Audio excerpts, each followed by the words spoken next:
வணக்கம். பாதையை தேடாதே, உருவாக்கு. நீ நடந்து போக பாதை இல்லை என்று கவலைப்படாதே.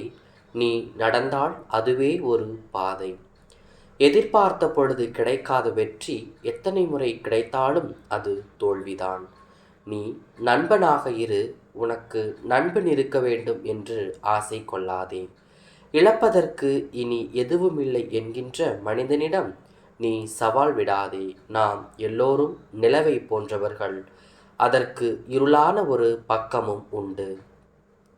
பின்னால் இருந்து விமர்சிக்கப்பட்டால் நினைத்துக்கொள், நீ அவர்களுக்கு முன்னால் இருக்கின்றாய் என்று. தோற்றவன் புன்னகைத்தால் வெற்றியாளன் வெற்றியின் சுவை இழக்கின்றான். வெற்றி பெறுவது எப்படி என்று யோசிப்பதை விட தோல்வியடைந்தது எப்படி என்று யோசித்துப் பார். கண்டிப்பாக நீ வெற்றி பெறுவாய். புகழை மறந்தாலும் நீ பட்ட அவமானங்களை மறக்காதே. அது இன்னொரு முறை உன்னை அவமானப்படுத்தாமல் காக்கும்.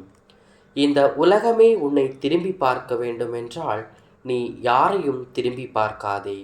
எழுதும் சொற்களை விட பேசும் சொற்கள் வலிமை வாய்ந்தவை.